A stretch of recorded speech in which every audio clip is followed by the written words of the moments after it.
Hello, my name is Queenie Wei and I'm with MPact. I'd like to share with you a couple chapters of my story today.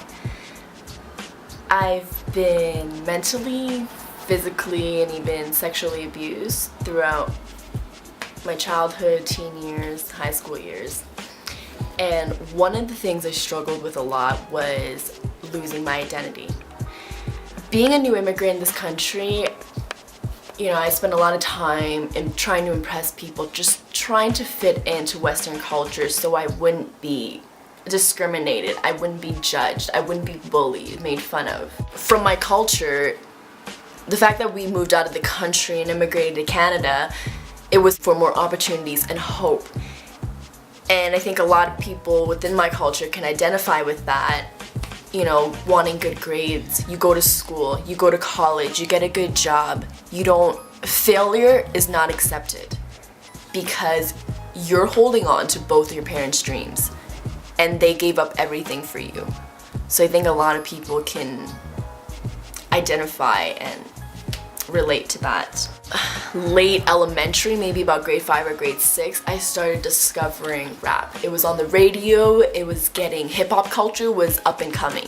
But being in a town of Calgary where it's so new, there was nowhere I can go to find like-minded people. There was no one around, or very few people around, who understood that culture the way I did. Hip-hop, rap especially, really let me rediscover my identity and gave me the courage to say this is who I am and I'm content with me.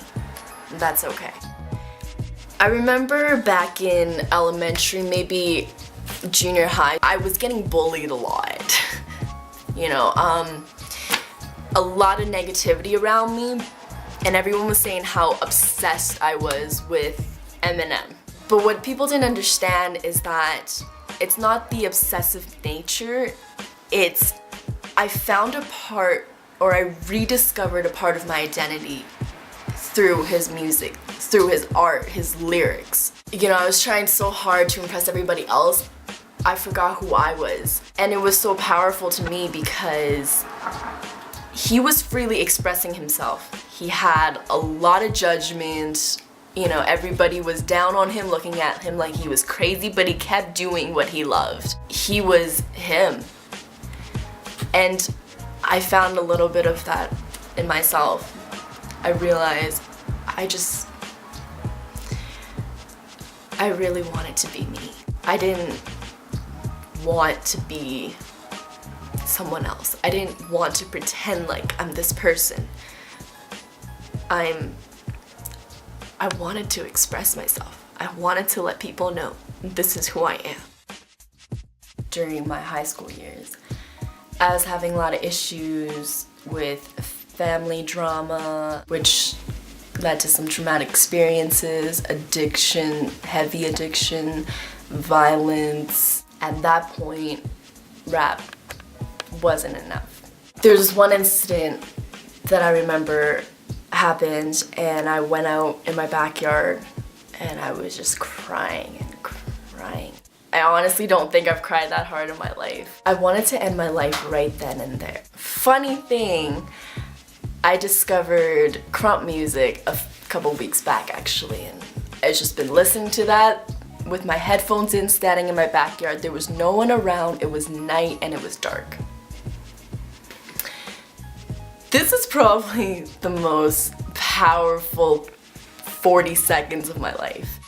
As a young adult or teenager wanting to commit suicide, I was there listening to the music, and something within me during that time, it sparked. I just went. Hip-hop dancers and the whole community would know. I just went off. And to the public, what that means is that you hear the music flow within you, into your body, and it comes out within your soul. That courage, that expression. Because I was contemplating suicide, it was all that I had in that moment. Everything. The struggles, the pain, the emotional pain. It was just there, and I wanted to release it, and it happened. To be real with everyone, that was probably the fuck is 40 seconds of my life ever?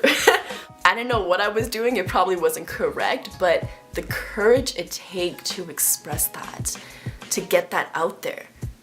And the feeling I felt after, it was relief, you know, but beyond that, there was true joy. So to say that hip hop and dance, especially for me, has been a positive impact on my life, it's a bit of an understatement. Urban Elements hip hop has so much to teach the youth nowadays. We want to empower the youth because ultimately they're our future. We don't want to look down on them, we want to help them. And this is why I feel like the lab is the perfect place and what we need for Calgary. So come December 2nd, semifinals, Aviva community, vote for thelab.com, number 4, sign up. We'll see you there. Thanks for listening.